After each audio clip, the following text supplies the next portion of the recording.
Namaste and good evening to everyone. We welcome you all to the continuing series, Evenings with Sraddhalu. My name is Alina, and together with Joel, we will be hosting this evening with Sraddhalu. Namaste, Sraddhalu. Namaste. Namaste. Namaste, Joel. Namaste. We are happy to be back and continue our series. And we would kindly remind you, if you would like to send questions, please address to the email integralstudies.in@gmail.com. Today, we will continue the series on spiritual life, part 6. And I will start with a question received from Vaijanti. My question is about blocks encountered while concentrating on the heart center when seeking to reach within, clearing of which would consequently lead to bridging existing gaps. Could you speak of what generally creates these different types of blockages? What are the most recurrent blocks commonly found in people? Mother's grace and force and light would, of course, clear all of this, hidden or apparent. Mm-hmm. It's a beautiful question addressed on the psychic being. Yes. And it's a very important question because the inward movement is one of the two most important movements in the yoga. The second being the upward opening. In a sense, all of yoga can be reduced to these two movements.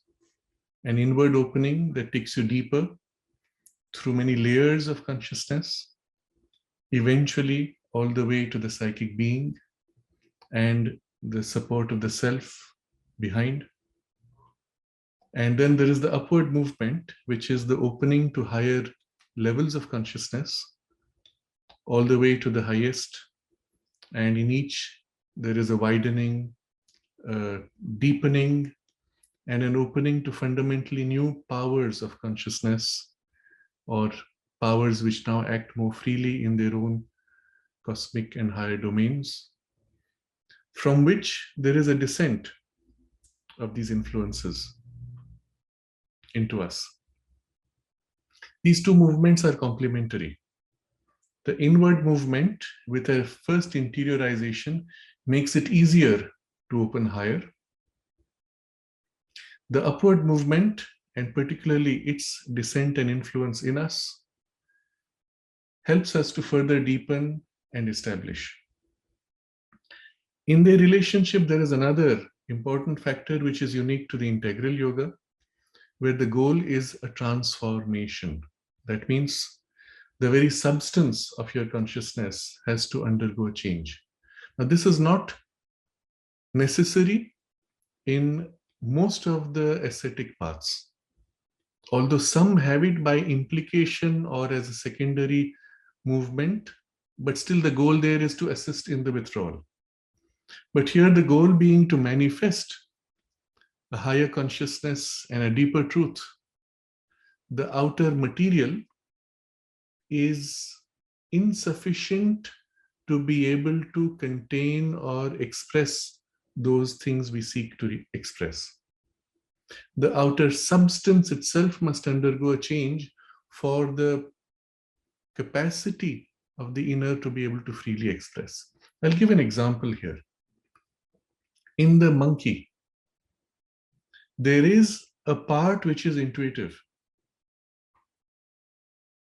It acts through the monkey mind to guide it. But the monkey mind is too narrow, too physically rooted for the intuition to be able to express even the power of intellect of the human intelligence. The potential capacity exists in the intuition, but is unable to manifest in the vehicle, the machinery available of the monkey mind. The limitation being not only to some extent in the biology, but much more in the mentality of the substance of monkey mind. Biologically, as you know, we are pretty close as humans and monkeys. Apes, they say we share something like 97.5% of the genes. The brain structure is pretty much the same. Even the neuronal cells are pretty much the same. So what makes the monkey mind limited? The substance of mind itself, the mind substance in which thought patterns develop, is too dense, too rigid, elastic, in its elasticity, too rigid, and too clouded by the emotions which fill the mind. This is not too different from an unrefined human mind. We are not too different from the monkey there. If you threaten somebody, create fear, suddenly the thinking power is totally clouded and there's the rush of reaction, emotion, instinct, survival.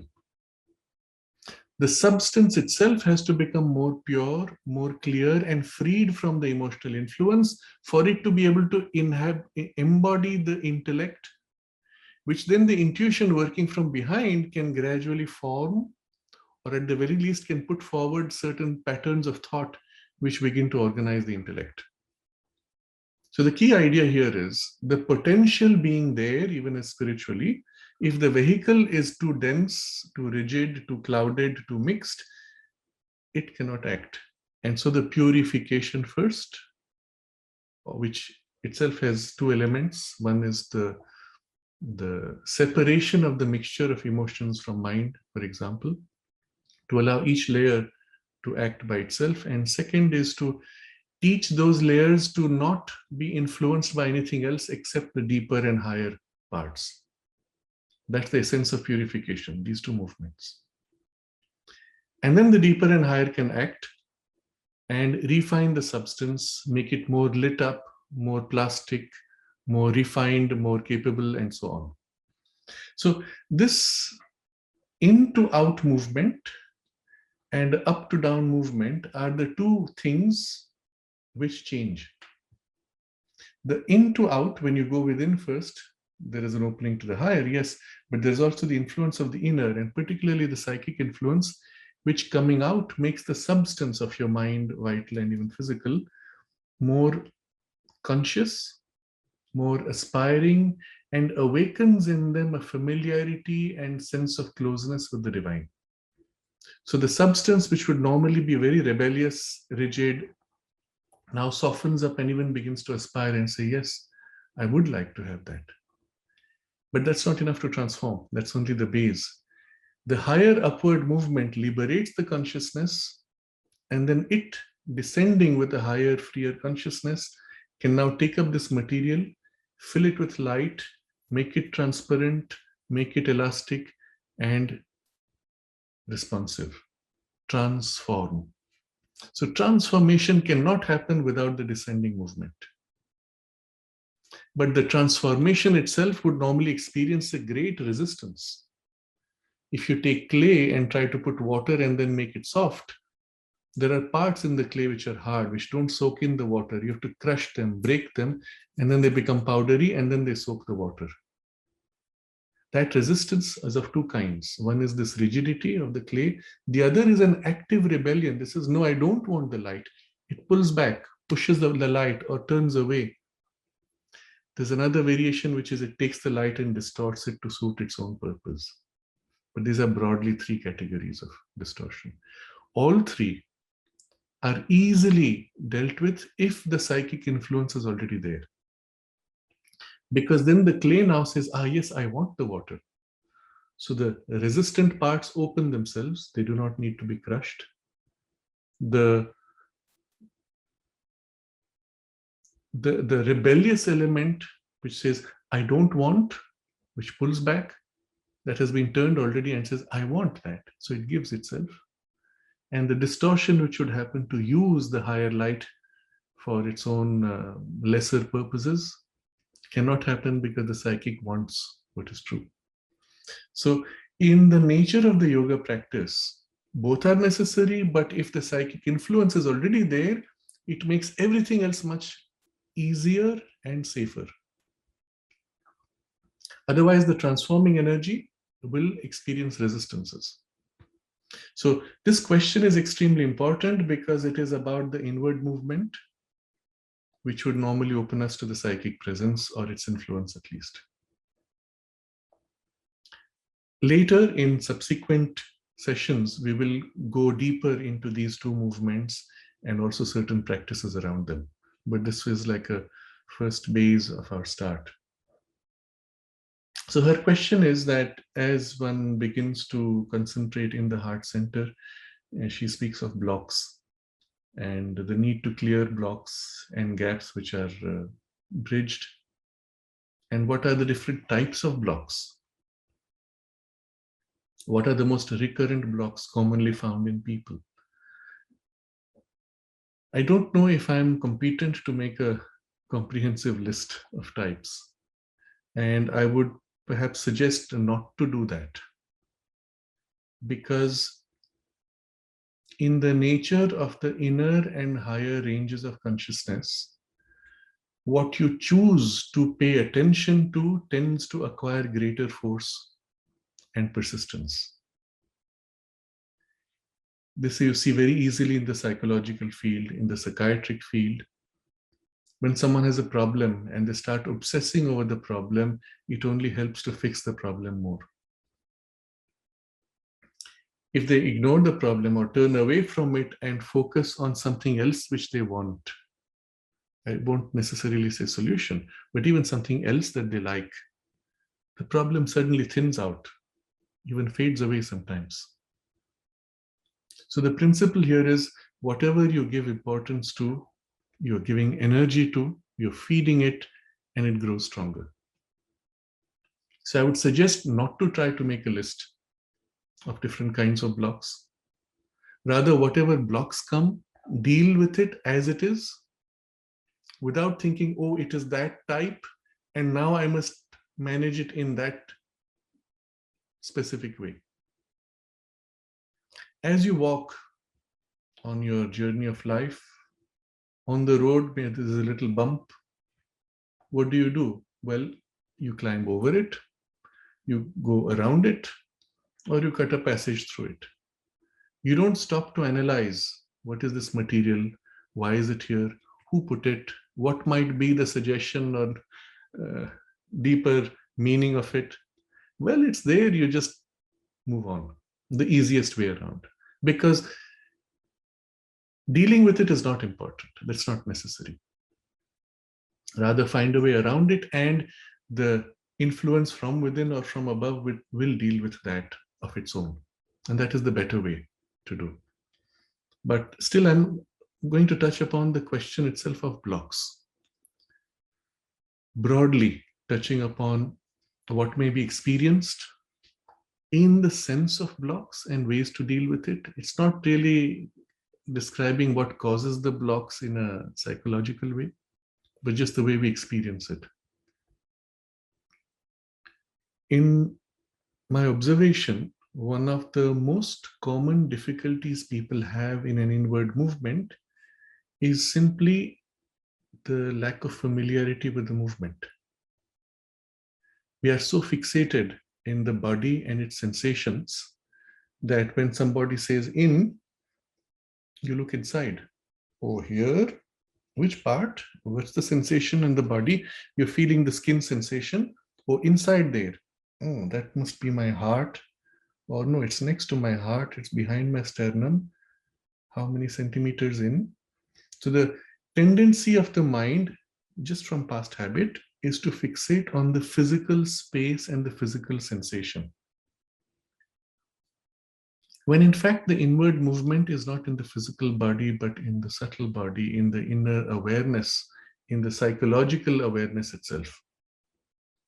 So I have seen, for example, people going quite deep within in terms of state of consciousness, but they'll say, I didn't feel like I went deep. I was right here, but the state was deep.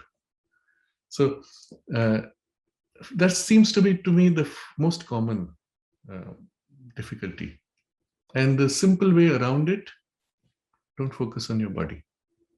Somewhere here, don't even focus on exact location, is where you feel the devotion or the love for the divine. Become aware of it. Become aware of the love, become aware of the devotion, or if that is your easier way, become aware of a stillness and a quiet in a relaxed state.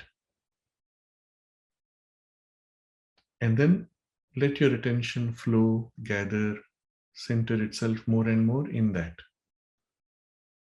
And then slowly drift in, lean in, let yourself be drawn into that immersion. That would be the way. At some point later, you can look back and say, yes, that whole movement took place. There was no physical space, no physical movement. It was just a deepening of the immersion itself. And sometimes that you have deepened in immersion because it felt as if everything else faded away, everything else became distant. Somehow you didn't notice the sounds, the world itself was far or not interesting or even ceased to exist for you while you were in that concentration. And then when you came back from there, you said, okay, where am I? It's like coming out from deep sleep sometimes. But inward, you were conscious. It was not a sleep state. You were fully aware of that immersion. The second kind of difficulty which may come up in the block or as a block would be a disturbance of emotions. So that's already in the psychological space. But when I turn to feel, I don't feel the love and devotion. I feel this agitation, upset, fear, anger, or whatever other disturbance, or even strong emotion of some kind. Even affection is a strong emotion. And that is so strong that there's nothing else behind or beyond it. So the intensity of it becomes like the barrier. In that case, simply become quiet. Wait for the emotion to pass. Or if you have had prior practice of or experiences of something deeper, remember that and as if feel that state or in its remembrance behind the emotions. So the key to the inward movement is to go behind emotions. If you're able to feel what that feels like, that's your way. So here are emotions. Even devotion as an emotion is a block, which is the reason why the mother used to discourage from devotionalism, if I may use that term, where people get an excitation in singing bhajans and they go, as they sing, they get, the body starts swaying and agitating and exciting. I've seen so many times when people start a prayer, even a devotional singing, they start initially with a concentration and devotion, and then at some point, as the rhythm of the song builds, they start swaying and clapping, and immediately this agitation covers and blocks that deeper movement. It's very common in all forms of temple worship and popular chanting. So you become very quiet. If you feel emotions, fine, just make them as quiet as possible and feel behind them in a part which is not emotional, but which is simply still. So rather than struggling with what is the block or barrier, you simply go behind it and stay there. After a while, either emotion will subside or you won't notice it, and it doesn't matter if it continues. You are there. And from there, you turn deeper and drift inward in the immersion of the devotion or love for the divine. So, as a practice, the first movement of stilling and becoming quiet is extremely helpful because it stills all the emotional disturbance. If you're unable to be fully quiet, become as quiet as possible, feel behind, and then go deeper. And then often the inward movement will bring a deeper stillness, which will clear the emotions. This would be the second kind of, let's say, difficulty. The third is in the inward movement itself. You go quite deep. You are there, and somehow it feels you can't go deeper. And you don't know why. You're simply aware, and there is this, you are deep inside, you feel the bhakti, you feel the devotion, or you just feel a stillness, sacred, pure, and you're there. But it's not it. You know it's not it. And yet there's nothing more you can do. At such times, simply wait. Wait if you can, feel or remember the mother's presence, invoke her help, but keep your inward turn and intention with a quiet persistence. There is more to happen. It will happen. Hold that. And at that point, either spontaneously you will feel the inward movement further taking you, it will begin again, or it will simply settle in a deeper calm and stillness. And that's all you will have for that day. Until next time. When you have done this enough times, you will find there is a further possibility to practice. When you're there and now you feel a block, a barrier, you wait, call for the mother's presence and help. If needed, ask her to draw you deeper. And either it happens spontaneously or after a while you notice you are here. Let's say there's a barrier as if you can't go deeper. In your aspiration to go deeper, you feel as if what is beyond the barrier. As if your attention goes there. You may be here, but your attention is there. And this is the interesting thing, the great secret of the sadhana. Where you place your attention is where a part of you already is. Because attention is your consciousness.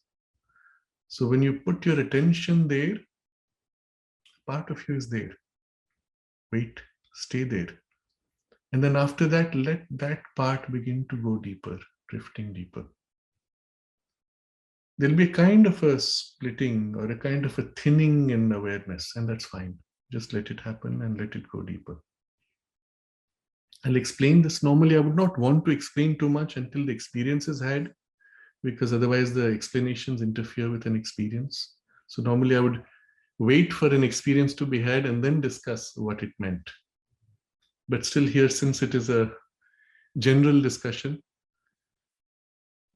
what happens is in the inward movement, there is a thinning of layers. You see, on the surface, outside part of us, we are almost completely identified with the physical body. And so there's a certain density associated with the physical body, which is part of our awareness. As you go deeper inside, there is a thinning. The psychic presence itself is essentially free of form, essentially free of the physical substance, vital substance, and mental substance. It is the essence of each of these. And as essence, it is not bound to these things. So how do you approach something which does not have the rigidity, density, and substantiality in form? Well, how do you grasp something which is not rigid? How do you hold air, for example? You can't. You can hold sand or a stone which is rigid, but you try to hold water and the water leaks out through your fingers. You try to hold air, you might not even feel it. But what can push air? Air can push air. Water can push water, or stone can push stone. What I'm pointing to is like touches like. Unlike passes through unlike. This is the nature of the inner domains of consciousness. The physical world is the world of form, and so forms collide because form is first. But in the psychological domains, in the domain of emotion or thought or pure consciousness, everything permeates. What touches is similarity of consciousness. Essential consciousness touches or knows essential consciousness. Rigid consciousness will only impact rigid consciousness. Refined consciousness is attracted to or feels refined consciousness. So what happens in the inward movement is, as the consciousness becomes more and more refined, more essential, you're able to go deeper. If you try to go inside with what you already are on the surface, that's what creates the block. You're trying to enter a domain which is of a different grade. You can't. But if at that moment you let go and allow yourself to become of its grade, then you enter it and flow on until it reaches a boundary, as if now it can't go further because you need to be more refined to go further. At that point, you let go and allow yourself to be led, drawn in, and more refined, and you go still further. And that's the movement. That's the sense of the block. The block is not really a block of something preventing you. It is only the change in refinement of substance. So as you go within, you go as far as you can, you wait, and then you feel that which is deeper within. It feels more refined, more essential. And the moment you do that, a part of you is actually there, and then that refined part of you, which is on the other side, continues until it reaches a limit. And then you concentrate on something further, deeper. And the refined part of you, which is now there, goes further. That's the nature of that whole inward movement.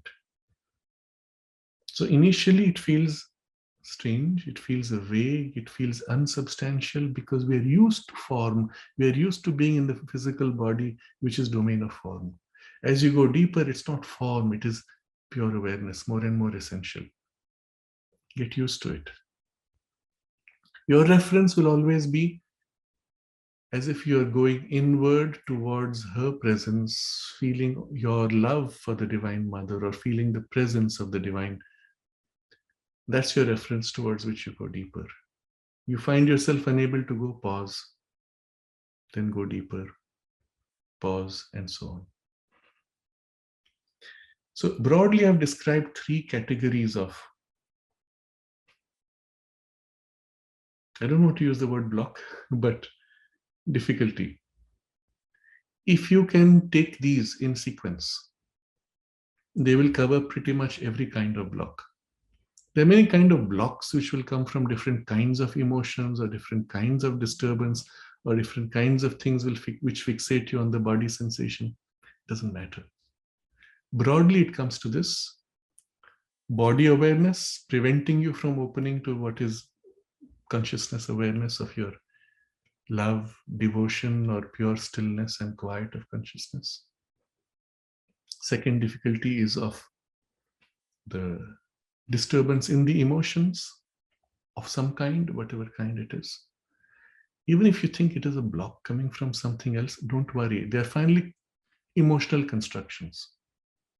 Become still, go behind it, bypass it, do not engage with it. In fact, one simple way of avoiding emotional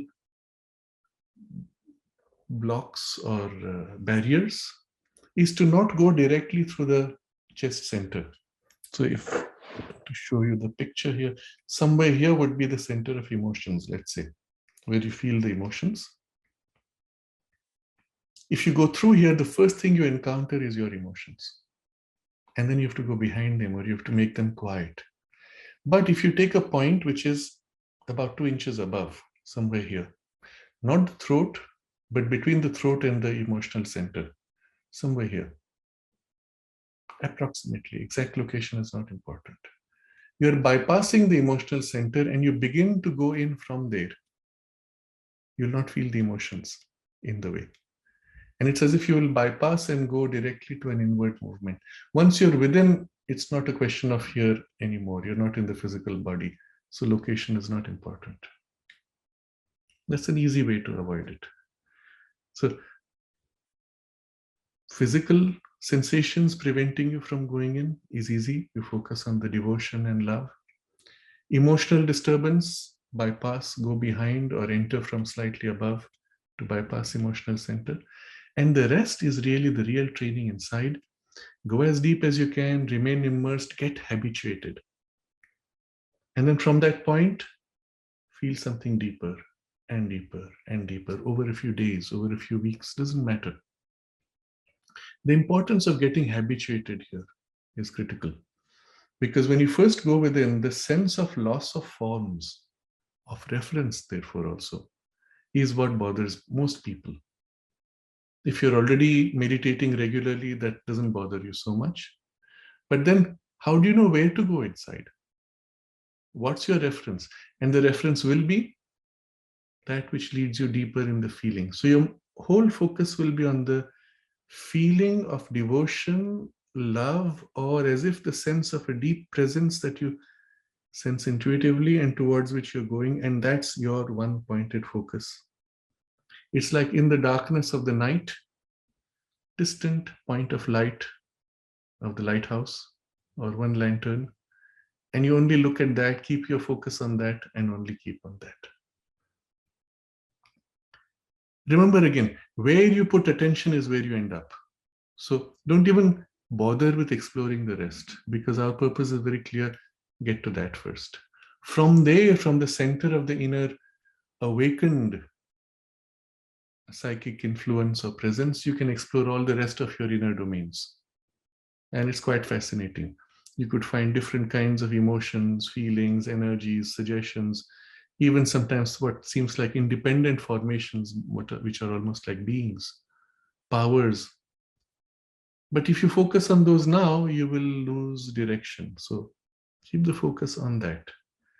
Mother's presence within you, or your deep psychic being, or the center of your aspiration, the center where you feel the love for the mother, or simply the idea of the sense of the immortal presence that is you. Any of these could be your reference naturally. Hold your focus on that and just keep going deeper, deeper, pause, deeper, deeper, pause. Stay there as much as you can. And then, for the purpose of the integral yoga, the most important movement will not be the inward, but the outward. What people do, and I see this often in people sitting for meditation, you are here, you're concentrated, assuming you're not daydreaming, but you're concentrated somewhere. The alarm goes off, or something within says, I should get up, I have an appointment, I have some work. And straight away, you just come out, open your eyes, and move on. The result is what you experienced in that deeper part stays there or is lost as you come out immediately. Our goal, remember, is to bring that influence into the outer parts.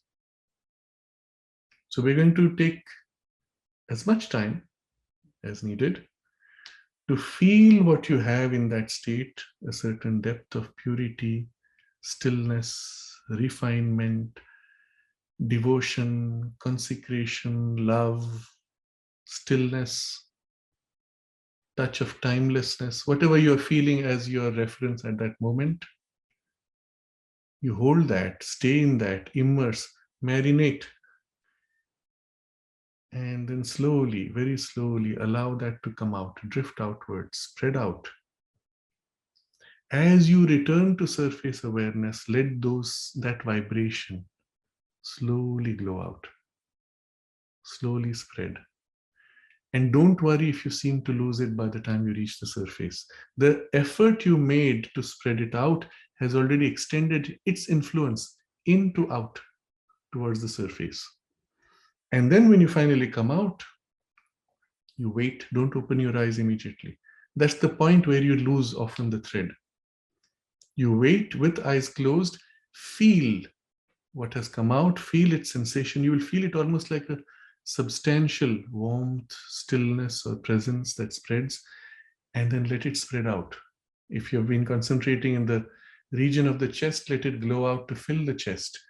Let it fill the head, let it fill the rest of your body, all around you even. Let the vibration spread with eyes closed initially. And once it has sufficiently spread, even if initially just in the chest, you open your eyes and still hold. And if you feel it thins too much, you close your eyes again. Recover and then open. until you are able to make that bridge that with eyes open, you can hold that same awareness on the surface, of course, but the influence of what came out. Hold this, and then you'll find if you suddenly get up and start moving, it will again thin out. But over a few days, you'll find you can get up and move and still retain that warmth or glow or influence, whatever the way you feel it in stillness here. And the result will be, its influence will be with you in your activity. It will affect your thoughts, emotions, behavior. You'll be like a different person just from that. The fact that you brought this influence to the surface is enough to change you. You are not the same person. There's more of that, I will say, influence of the psychic, which fills your personality and therefore changes it. So this will be broadly the approach I would suggest. Of course, at any point where you feel some difficulty, simply remember the mother, call for her help, and you'll find it immediately dissolves and things move again. Now, the questioner starts with this question about concentrating in the heart center. But some people find it difficult to concentrate here. Some people find it easier to concentrate in the head, center of forehead, typically.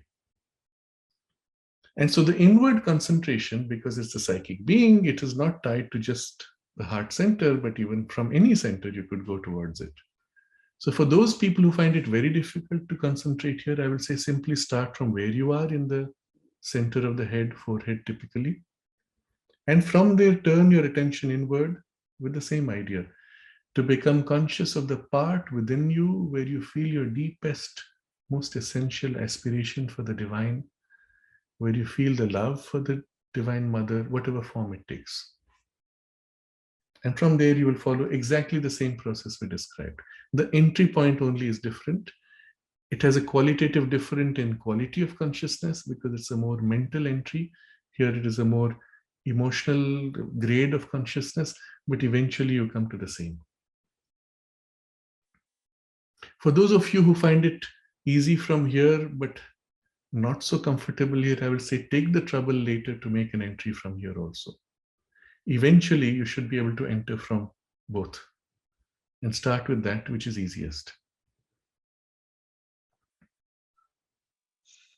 The outward movement will be your most important reference. Over time, the deepening will grow, but with it, the quality and the sustained influence of what is touched within will increase also. And the result of it is a more rapid change in your consciousness, in your personality, in your behavior than you can imagine. What would normally take you many years of effort, you will find changes spontaneously, and I will even say effortlessly, because it does. The influence coming out changes you within a few weeks, even depending on the nature of your effort and the link that you're able to make. So this is a definitely worthwhile exercise. I will perhaps not describe this exercise in as much detail in subsequent discussions of the yoga practices, and I'll refer to this particular session as being the more detailed one, but we will refer to it later when we speak of the two different movements and their complementary effects in much more detail over the next few weeks. But I would suggest for this to be the starting point for those of you who feel inclined to develop this. Thank you very much. It was a very meaningful suggestion to start with a practice on our own. I will further continue with a related question from Kwasi. Are these knots responsible for the pain on some parts of the body or sudden swaying of the body during meditation? I think it's very close related. So if we could give it an answer, thank you. Often, some people feel in concentrating intensely or deeply, they feel some tension in the body. And for some people, intensifying the concentration increases the tension or the pain. In most cases, this is purely from an association of body with concentration or state of concentration. The association needs to be separated. I'll give another example. If, for example, you're asked to concentrate at the center of the forehead, most people you'll see automatically turn their eyes to the forehead. Now, if you hold that long enough, your eyes will start hurting. If you let go of your eyes and just bring attention here, and your eyes stay where they are, no tension, no discomfort, isn't it? Or some people, if you ask them to concentrate on the top of the head, the eyes start looking at the top of the head. This is purely an association from the physical consciousness being used to turning the eyes to wherever you put attention. Oh, look at that. I put attention there. My eyes have to look there. But when you turn in, look at inside, well, the eyes can't turn around. So they get into a state of strain and tension. Or something of that is the primary cause of most kinds of pain in different parts of the body when you concentrate or when you sit for meditation. Somebody else sits tightly, and after a while, either the neck hurts, shoulders hurt, or some part of the back or base of the spine where you're seated, there's a pressure, or just a state of tension which happens in the chest, a constriction because you're concentrating in the chest. But all of these are entirely unnecessary and prevent you from being able to concentrate or go deep. So the first thing I would recommend is to relax the whole body. In fact, depending on the goal of the meditation, you would use a different posture completely. Unfortunately, there's a lot of mixture from different traditions without understanding the differences in objectives. So I see a lot of people who will sit for meditation, how? Cross-legged, often in the lotus pose, spine straight, head erect, eyes closed. And the rigidity of the posture often becomes for them a measure of the intensity of the concentration. And if for some time their body relaxes or they're tired, they say, oh, I can't concentrate. No, the concentration is of the mind or the awareness. It has nothing to do with posture of the body. So that kind of rigid posture is necessary for certain practices of Hatha Yoga, or for certain practices where the goal is to awaken the Kundalini through the spine, where then the spine has to be straight, ideally for the best ease of flow.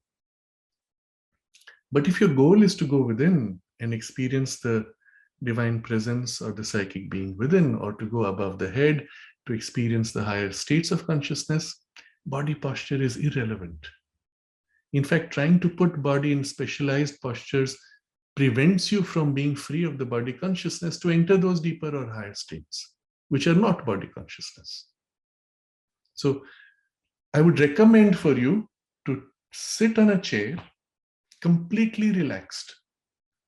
So relaxed that if you closed your eyes and fell asleep, you could still remain in that position without falling over. So that means the chair must have support for your arms. Your arms can't be dangling so that they tip over. The chair must have some support for the back and the side so that if you fall asleep, you don't fall over. You don't slump. So take a chair which is sufficiently comfortable. I will even say lean back slightly. If your spine curves, well, just enough curve that is comfortable, that you can sit for 2 or 3 hours and fall asleep without problem. Rest your arms again. Hands can be face down or palm up. If palm up is strenuous, let it be face down. Does not matter. Comfort of body is more important. For this purpose, I'm not criticizing that practice. That's needed for some other goal. For this purpose. And when you're fully relaxed, second thing you do, relax the whole body. I thought I was already relaxed. No, you're not. By habit, you're in a state of tension in many parts. So do a sweep, top down, relaxing the face, relaxing the eyes, relaxing the tongue, and so on. Hands, you'll find even somewhere in the hands, all the way down to the feet. Like a yoga nidra practice, but rapidly, so that your whole body is completely relaxed. Now you'll find at this stage, it's very easy to disengage and go deeper. If your body is tense, it's like a thread holding the kite back. It doesn't allow the kite to fly because it's an awareness, a thread of awareness that pulls you. When it's fully relaxed, you're able easily to go within or into higher voices. And so no, any knot of pain in the body is a sign that you have not relaxed that tension before entering. Let it go, let your eyes relax, and turn attention without awareness of the eyes.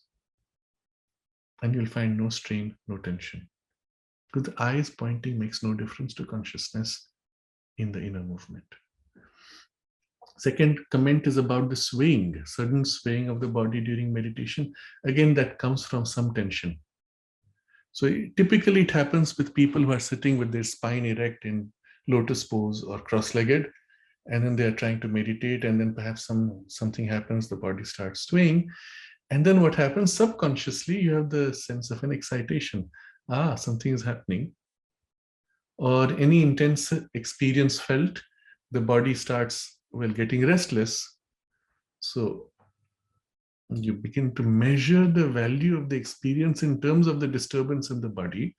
And then subconsciously, you are beginning to provoke the disturbance because that's your measure. Oh, now I'm getting into that state. Oh, that feels, and the swaying starts. In Hatha Yoga, sudden swaying or agitation is considered valuable because that's the posture you are taking for the awakening of Kundalini. And the Kundalini awakening creates immediate agitation of many energies, and the whole thing is operating in the vital body, provoking swaying or other reactions or tremors. And you say, yes, now it's moving in that direction. It's a good sign. That means things are going. For this purpose, it's the wrong thing. It's preventing you from going deeper. Relax, stop all swaying. If you find your body swaying by past habit, put a firm will, relax the part where the swing is happening, change the posture so that body is fully relaxed and rested and not in a state of tension. Put an intention, no swaying, no disturbance. You should be able to completely withdraw from the body consciousness with nothing happening there. I'll share my personal experience. Once I was in a program where we were doing a collective meditation with a group, and I was leading them through a certain process. And it was probably the first time I had such a large group. It was more than 60 or 70 people. And so there was as if a need to intensely draw them into that deeper state. Many of them were new. I had never met them. They were all strangers to me in a way. So there was a certain anxiety about how much they would be able to receive. And so I would use this phrase, pulling very hard on the experience of the movement. And suddenly, because of the intensity of my own concentration, there was a breakthrough into a completely different state. It was as if in that moment, the whole sense of space and time dissolved, and there was a breaking beyond space-time. And it's a different kind of an awakening to reality. And it was so sudden, unexpected, and intense that for a moment it was as if the whole reality shook. But the first thought that followed that experience was, what if I fall over? Because the chair did not have a support on the side. The organizers had given me the only chair available, and everybody else was on the floor, I think. And I had not specified. So I said, okay, I won't make a scene. I'll just use what's given. But the insecurity, the whole thing, as if the whole universe is swaying, and my body, what happens to my body? All sense of space and time suddenly gone. What happens? You might fall over. It's not thought out. It's just the instinctive consciousness pulling you. And I couldn't hold that poise, and something came, and it was dangerous to go back because I don't know what will happen to the body falling. It might, I don't know. It might not. Can't take a chance. What if I go unconscious? There are people listening, I'm speaking. And so all of these things prevented the holding of an experience, which otherwise would be extremely valuable. And so I made a decision from that point on, always never take a chance. If you're going to go deep, you take a posture which is completely secure and stable, and that's it. And so I'm sharing this because when you go into a deeper states, there are many possible experiences that will come. And at first, some of these are so unusual or new that one loses old senses of perspective. In the opening to the infinite, for example, suddenly all sense of form and boundaries are gone. If your body feels insecure at that point, then you will have issues which will prevent you from staying or opening to that consciousness. So let your base be relaxed and firm, and you should be able to be free of the body. As long as you remain bound to the body consciousness, deeper and higher states will not be fully accessible. So in order to access them, you will be free of the body consciousness, but later from those states, you will reconnect with the body and infuse that experience. Initially the memory of it, but later the experience, and then the light of the experience, the power of the experience, until you have the full access to that experience. You live in it with your full awareness in the body. That may take time. Last time I mentioned Ramana Maharshi attaining to self-realization in 3 days, but then taking 10 years to establish living in that state at all times of life. That takes time, perhaps, does not matter, because you have an experience which is so worthwhile that whatever time it takes to settle it fully into the rest of you is just a movement of growing joy. So no problem there. So this, coming back to the question, knots responsible for pain in parts of the body or sudden swaying are all very superficial issues. The correct thing would be to disengage from the body consciousness and resolve its tensions by relaxation before you begin the concentration. And then hopefully there'll be no disturbance at all. If at all something happens, or even on your return, you find something, some movement, quiet it, calm it. Because the action of the higher upon the lower cannot take place when the lower is restless or agitated. That same thing which is valued in Hatha Yoga practices for the purpose of Kundalini awakening, here is a problem. It prevents transformation or the influence of the higher. Stillness and a receptive awareness is the best in which the higher can act on the lower, or the higher experience or the inner experience can settle in the outer parts and stay with you. I think this would be the best point for us to stop, perhaps. Or do we have time? Yes. As you wish. We still have 10 minutes to go, or then we can take Arijit's question. It was very useful to have such a guidance and useful practices for us. I will end up with Arjit's question on his difficulty. I do not feel like doing any spiritual activity like meditation, japa, etc. I'm going into a dark zone. Please guide how to come out of it. Some tips on sadhana that will help me. A lot of us encounters in our sadhana this kind of difficulties where you feel inert, and would be very useful to guide us. Thank you. The questioner has not specified the nature of the dark zone or what is causing this. So I'm taking this opportunity to touch upon a whole variety of such experiences, but we must understand they are completely different among them, and they would need to be dealt with differently. Now, one of the forms in which this dark zone might happen is because of a certain biological distress. You have very low hormones, or you have some deep set psychological or psychiatric issues which tend to make for tendency to lapse into intense depressions. which are beyond the control of your normal conscious will. The reason I'm highlighting this first is because it's this other extreme, where the problem is rooted more in the biology, and the mind, although it can assert itself to an extent, often finds itself helpless and unable to manage. In such cases, you must take recourse to biological support, whatever that may be.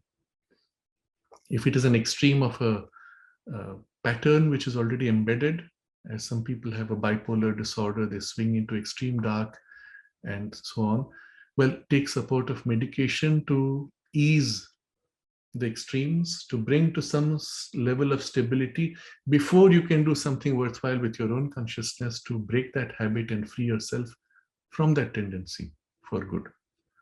But if at that point the body itself has a problem, well, you have to act there as much as from the psychological and higher actions. Do not neglect that where necessary. Now, I'm assuming it's not biologically based and it is emotionally based. In that case, again, I'm taking a general case. I'm going to touch upon several. You might end up with strong emotional sense of loss. Somebody has passed away, or you recently had a severe misunderstanding or separation from somebody whom you loved very much. And so there is the sense of loss.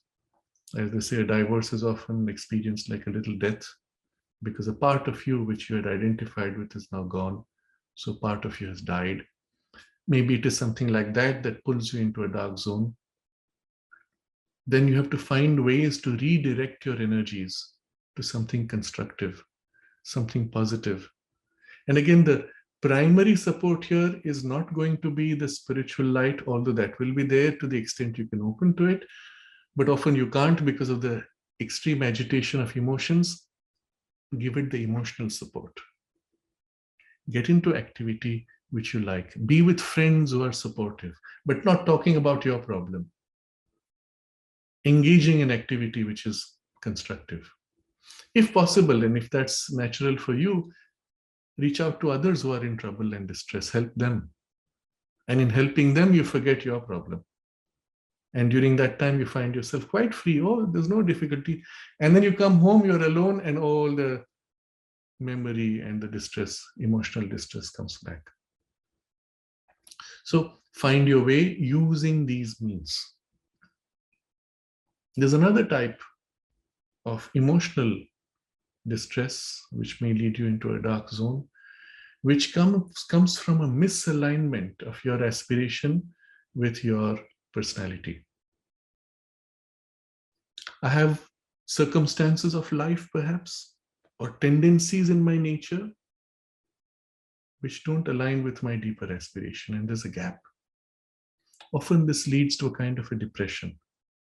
It leads to a kind of sense of loss of purpose or loss of interest in things. And in such a case, you have to start introspecting. What is it that you really want? What is it that is for you more important?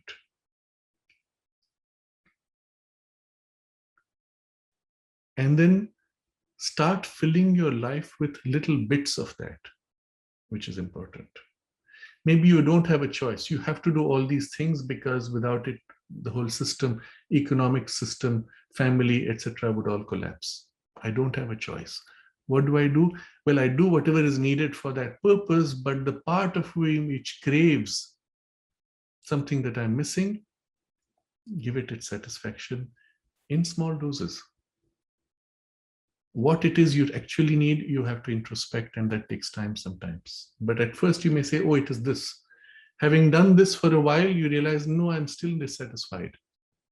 Then this was only a first symptom. Go deeper. What is it in this that you were seeking? And so on. Sometimes 2 or 3 levels before you discover what you actually needed. And when you actually go back to what is needed, it's often a small correction of values or priorities, which is essential. Why am I doing this? What is it that I like in doing this? Can I get that directly without needing this? And so a process of introspection bit by bit would help you to find. But meanwhile, start doing the things which give you that satisfaction and bring back sense of purpose or deeper meaning to your life. Often it can simply be a kind of a boredom. I feel my life is stuck. Nothing is happening that's new or valuable. And often that's a sign of a misalignment of the inner and the outer life. So begin to reconnect, go deeper within you, begin to become conscious of the presence or your love for the divine. As that influence begins to grow and fill your life, again, the same things you're doing exactly as you were doing them, they become again interesting, joyful, fulfilling. So often the darkness is just the sense of being cut off from the light which is within you, and recover that light. And these are the starting points. Love you feel for the divine, or the part where you're aware of your aspiration for something higher or for the divine. Use these as reference points to go within and reconnect. Life becomes dry, empty, meaningless when disconnected from the divine presence. When reconnecting, it fills everything with juice of joy and happiness. Form does not change at all. So in the earlier things we discussed, form change was important. Here it is essentially an inner correction. There's another kind of dark zone which can happen when in the course of your spiritual journey, you feel there's a transition that needs to be taken which you're unable to make on your own. So you feel blocked. You have a sense of the divine presence, but there's a fundamental conflict. A part that refuses to transition and a part that wants to transition. And there's a conflict within. First, simply observe. Notice what it is. What are these contradictory parts? What are their demands? Simply become aware. Call for help. Remember the mother, ask for help. At the very least, you will feel her presence and help, even if the situation doesn't change. I remember when I went through one of these pretty extreme situations, I felt abandoned by the mother. I said, I know she is there, but I don't feel. I don't feel the help. Everything that could go wrong is wrong in my life, and I don't have the capacity to correct it. It had nothing to do with external things. It was all internal. And so one day I was coming down stairs doing some work, and I turned, and right there in the place where I would normally have done an offering to the mother, I see her form, beautiful, just like that, out of the blue. And that's it. But it doesn't change me. It doesn't change my situation. It just gave me some reassurance. Yes, she's there. That's around the time I had that experience, which I've mentioned before. I had gone to the Mansa Devi temple in Chandigarh, and I saw physically the mother's form there. At a time when I felt most distanced physically, she made sure that she saw, because I had as if the access to the higher and deeper was blocked. I couldn't feel. All of these, of course, are to point out that there's a reassurance given in some form or other. You will read a text and suddenly you'll say, yes, of course, I know, I understand, but I still can't feel. Doesn't matter. Observe, become conscious of what part in you is conflicting, resisting. Wait, ask for help, invoke the help. Often such an extreme crisis, when it is of this kind, which I will describe as a spiritual crisis, is a breakthrough or the preparation or the edge of a breakthrough, after which you'll never again have to go through such difficulty, because the hardest part of resistance somewhere is being dealt with. I've given the full spectrum of these kinds of difficulties, but do not assume that everything is a spiritual crisis. It may be primarily emotional or even may have biological base. So deal with those first if they exist. And only if you're completely clear that it is a spiritual crisis that you will deal with it in this way, where then you will concentrate, ask for help, even if you feel nothing. Simply do what you can to help you to deepen and to connect. Go into a space where you have the sacred support and the presence. Be with friends with whom you feel that support. Satsanga is the good company of those who share spiritual values. Create around you the protective support in which gradually this transition, this healing, this joining or breakthrough can take place more easily, and you are protected.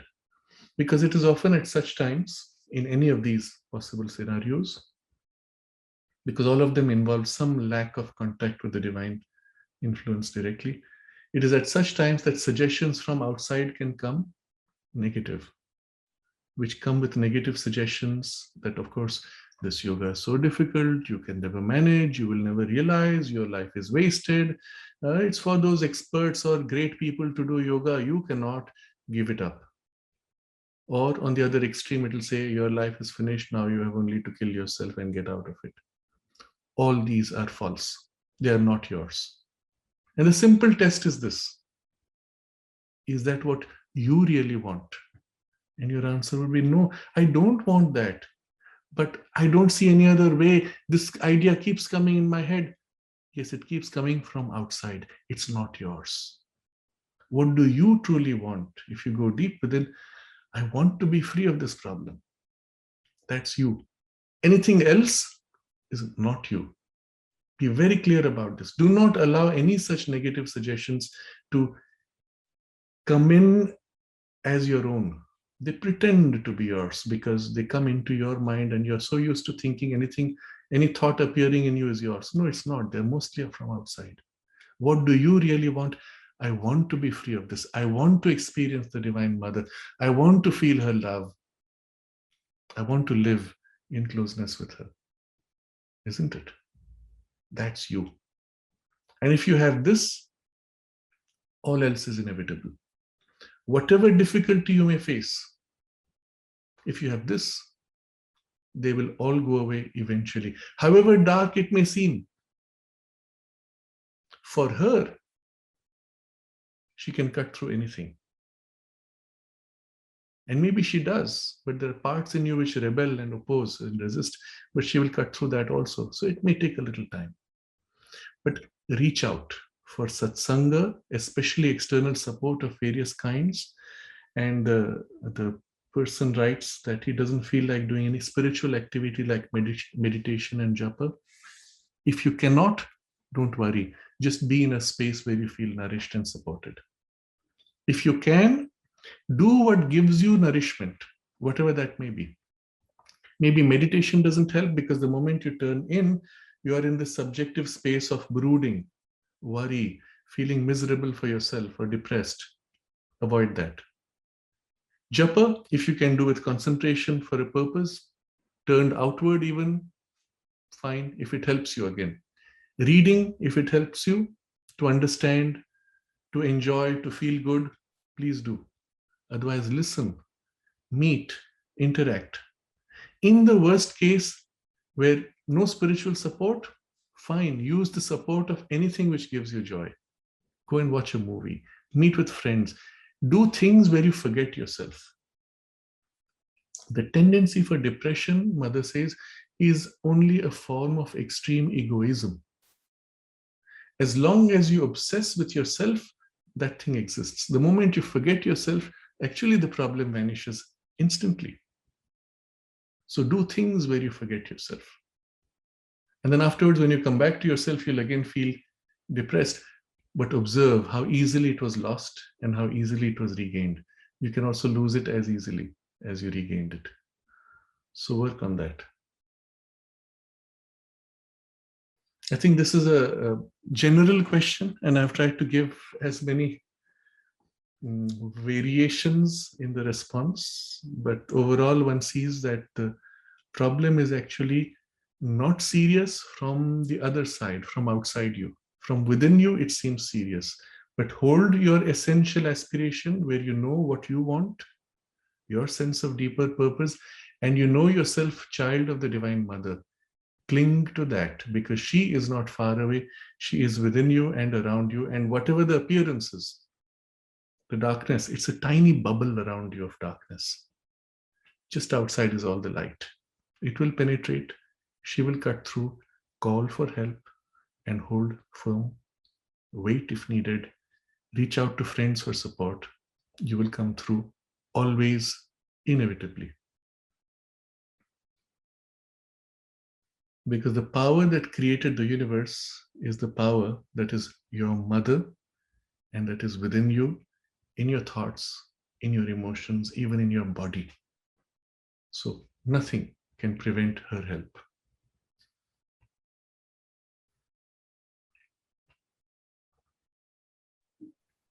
We will take up some of the other questions which relate to the direct practices from the next session onwards. We can take Thank a you moment very to much. concentrate. Yes.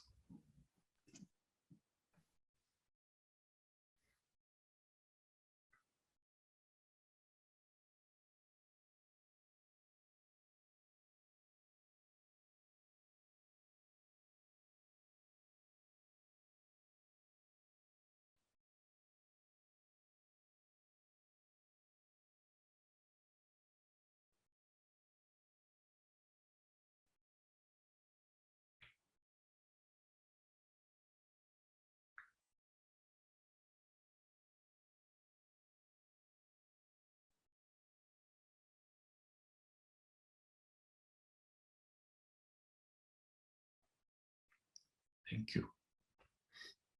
Thank you. Thank you.